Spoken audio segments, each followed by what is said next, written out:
we're back with a bunch of tech to talk about.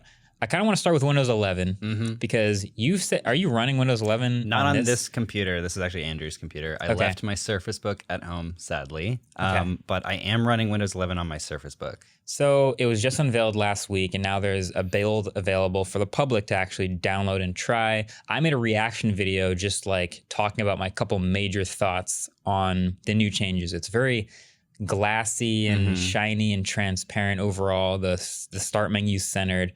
Now that you've used it for a little bit, maybe a day or two, have you found some things like super easy to get over or like really jarring, or have you gotten used to all of it? How's it gone? A couple different things. I found that one, it sort of feels like Microsoft is trying to simplify everything with the UI. They're trying to make it, from what I've gathered, it feels like they're moving the UI elements more towards feeling like a phone, which is pretty funny, but kind of makes sense, especially for the generations that are growing up right now. If they want to onboard all of these like kids that have been using phones since they were born. Yeah, there's the big pullover thing from the side, which is where all these widgets and AI news feeds live. Is that part of what you're talking about? It's that, and then everything's bigger and bubblier. So, for example, in regular Windows 10, if you like click down on like, there's all these icons in the bottom right with like battery management. You can switch power modes and all these things. Now you click and there's just like one set of quick settings that comes up. Okay. And they're all pretty big icons. They're individual and you can swap them out. It's almost like the quick settings menu on your phone. Yeah. And you can edit what's there and they're big. And then all the menus just look completely different. They're more simplified. They're definitely more aesthetically pleasing. Okay. And so I think it's definitely something Windows needed to do because they're kind of known for being very, what's the word? I guess like focused on information heaviness and less on just UI and aesthetics. Yeah. And they needed simplification for people to be able to like know how to use it. Right. I also found weirdly that Big Sur also had a lot of elements that looked like they belonged, maybe not on a phone, but at least on a touch screen. Yeah. Like big touch targets, sliders, things that are like way bigger than they used to be. Yeah. Felt less like a computer, and I wonder if that's kind of in the same vein. They're like, oh, well, there's going to be young people who are used to iPads. We'll make it look kind of like an iPad. Or are there future things in mind? I don't really know. Centered start menu. Good, bad, totally okay? I haven't gotten used to it yet, personally. Okay. I keep going to the left. You can move it. Right. So you can move it to the left if you want. I'm trying to get used to it before I move it. Yeah. It's a little bit weird. I do like that the icons come up from the center. It feels more like it's being, birthed from the center. That's maybe a weird term, but like, yeah, everything like comes out of the center instead of having to like look around your screen. It was a big focus of the event of like this whole centered theme. Yeah. Of like it's not only the center of the screen, but like it's the center of your life and it's the center of your environment. And Windows is now the center of this like ecosystem. Yeah, I feel at home. Man, we should have had Panos on. That Windows 10 Home. Yeah, no, it makes sense to me. Anytime I go to Windows, I just hit the Windows button on the keyboard. So it would just be an aesthetic change for me. Instead of mousing to the corner, I would just hit the button and be like, oh, it's in the middle. But, it's a small thing to get used to. Yeah. For the last like year or two, they've been updating their icons to basically get ready for this. Yeah. And their new icon design, I think, is really good. It's very specific, very like, you don't really get it confused with any other icons. Yeah, I like it. Yeah, me too. I like it. The new store icon. But also, speaking of the store, that was one of the biggest, most interesting parts of their announcement. Yeah. And we should talk about it for a second. So you can now, this is the headline, you can now run Android apps on Windows 11. Oh, cool. Great. I don't know if I'm going to do that, but like, okay, makes sense. Lots of people who are used to a certain number of apps, they want to bring them everywhere they go. They can now use them on their Windows PC. Neat. The subtext to that headline is inside of the Windows Store, the way this is going to work is Microsoft has partnered with Amazon, and Amazon's Android app store, which is not the same as the Play Store. It's a big overlap, but it's an Amazon app store. Yep. Will surface results inside of Microsoft's store. Yep. So you have to want to search in the Windows Store, in the Microsoft Store for apps. And then when you do, Step one. when you do, you'll find some Android apps in there. Let's say you want to install one. If you do, you'll have to be signed into your Amazon account, and you'll have to have the Amazon App Store app on your PC. Yeah. So once that is all done, then you can download apps that were built for ARM chips and Android and touchscreens and put them on your PC. Yeah. Do you care at all about this? Are you even going to try it? I'm not sure I would care. I have so many thoughts about this. Okay. I tweeted about this because I was really like, this feels so hacky and convoluted. And it kind of goes back to, we use computers differently than we use phones, right? When you have a phone, you're used to going to the App Store, downloading an app. Yep. Like, you don't, side-loading apps you can do on Android, but you only would really do it if, like, you're either trying to get it for free or you'd normally have to pay for it. This is not legal advice. Yeah. Shouldn't actually do that, but yeah. Or if it was like taken off of the Play Store or something and you wanted to get it. Yeah. That's pretty much the only I do that all the time. circumstance. Yeah. Yeah. So whereas on a computer, Yeah. side loading on a computer is basically the default. Like, you download apps from websites. Yeah, it's a different, interesting behavior. I'm trying to think of all the apps that I typically install. Like when I set up a new computer, whether it's a Mac or a Windows machine, I don't really go to the actual store very much. Now on a Mac, I do a little bit more. Yeah. There's a little bit better curation, and I get Slack and my to-do list and Final Cut and Tweetbot all from the store.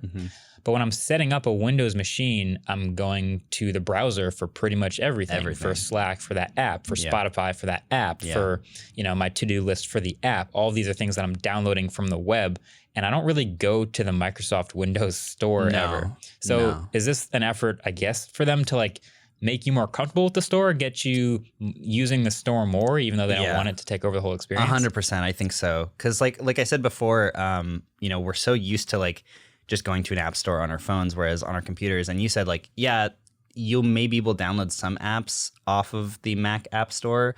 You still can download most apps from the website, right? The browser. You still can, yeah. And even on Android, way back in the day, when you go to Amazon.com, it would be like, hey, we have a free app of the week on the Amazon App Store. You should sideload and like they encouraged you to sideload another app store onto your phone, which now seems like weird. You would think Google would get really mad about that. That might be an antitrust thing. I'm not sure. But like the fact that you had to sideload the Amazon App Store onto your Android phone in the past, and they would kind of just like copy as many apps from the Play Store as they could onto the Amazon App Store. Yeah. And now you have to do that on your computer. It just feels so hacky, one. And then two, I really dislike that you need to have now a Microsoft account and an Amazon account to be able to run Android apps. Like it's more about principle. Like we all have both accounts, and it's fine. Yeah. But like the same way you needed a Facebook account to use an Oculus. It's like, yeah. no, I don't want both. Exactly. Okay. And then the other thing is that we've tried, running mobile apps on screens that were not made for mobile apps. Chrome OS supports Android apps. I like that for some reasons because I never use them. Yeah, the only thing I really used that for was being able to upload photos to Instagram from my laptop, which you can actually do in Chrome if you emulate a tablet. A mobile device? Yeah. Okay. But if you like edit on your PC, then you want to just upload. Yeah, there's some like edge cases, edge. But at the same time, like the experience of using a mobile app on anything but a mobile device is really bad. Yeah. Yeah, it's not great. Like he showed TikTok on the screen and they just showed TikTok open, but I was like, go ahead, try to scroll. Yeah. You don't have a touch screen, go ahead. Then you're on the mouse, like, it's like not an ideal experience. Yeah. All these apps are built for finger input. So trying to replicate that with a touchpad on various Windows laptops will be various different experiences. Yeah. So it is what it is. But I did see I think it was confirmed you'll be able to sideload Android apps, I think straight up APKs right into Windows 11, which is pretty cool. Which is nice. So if I find like a dark sky clone somewhere on the dark web, I can install the on APK. The dark web, yeah. But that is the state of, the new store on Windows 11. I don't know what Android apps that you would want to run on a computer that you couldn't, that there isn't a better alternative that you can just download from a website, And like, I definitely think that this is a move for Microsoft to get more people comfortable with the Windows Store because they can take more revenue if you buy games directly off of the Windows Store than if you buy it on Steam. They don't get revenue from that. Yes, although they did make a pretty big point in their presentation about like the choice developers have now, where you can go through Microsoft and I think they take a 15% cut, or you can use your own payment system and they don't take a cut at all. Right. And they said it on stage because now that everybody knows Apple's taking a 30% cut, that's sort of a big deal. Yeah. So yeah, just making developers comfortable, making users comfortable. Check out how great this Windows Store is. It is really interesting because like I want to immediately dismiss the idea that people will ever use the Windows Store at all ever because I have never used it at all ever and I don't plan to. But that said, like I said, with like newer generations being more used to the idea of app stores, if they come onto Windows devices and there is an app store, maybe they'll default to that versus the side loading of downloading something from a website. Yeah, and it'll have all the apps they already know. Yeah, and the other thing is that like Windows 11 is very geared towards, like they made a big deal of it being very touchscreen friendly, right?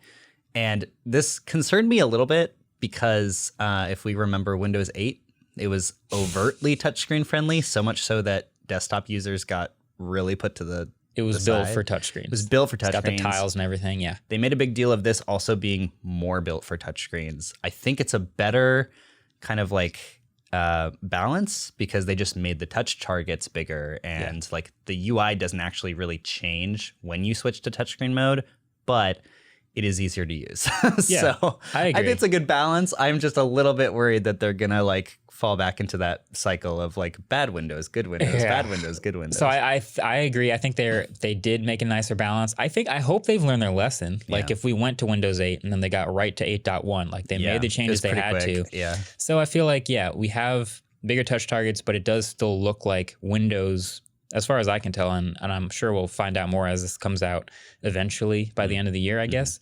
But I think the last bit about Windows 11 I want to talk about was the confusion about what computers can actually update to Windows 11. Because there's a certain chip now. Oh, it was a mess. I guess, can we break it down as simply as possible? There's a chip that is in most modern PCs that is required to run Windows 11. Yeah. And I think a lot of people just don't know if they have the chip or not, or they've realized that their like 3-year-old laptop doesn't have the chip or it isn't enabled and you have to go into the BIOS and enable it, and then it'll work. I think a compatibility checker that handles all this stuff would be great if it just had blanket understood. They have it. Okay. It was broken for the first about week. Right. So it's like this chip is called a TPM chip. It's a security module chip that is supposed to handle like lower level security stuff. Microsoft said you needed a TPM 2.0 chip, which only came out like 3 years ago. And it actually in the system requirements it said 2.0, but it's not actually required. 1.2 is required, which came out a long time ago. Okay. Almost every computer has a 1.2 chip. The problem is the compatibility checker was it was broken for multiple reasons. Like for one reason, it was saying you need a 2 when you actually only need a 1.2. And then the other thing was the BIOS thing. Whereas like, I think you would think that maybe everyone that wants to get on the insider build or like the like beta build of Windows 11 would know how to do stuff with their BIOS. I don't think that's the case. That's not the case. There's a difference between beta testers and people that are like willing to like get really into the weeds. Get dirty in the BIOS and everything. Yeah. Which is, it's a scary thing to do because you can really mess up your computer. Yeah. So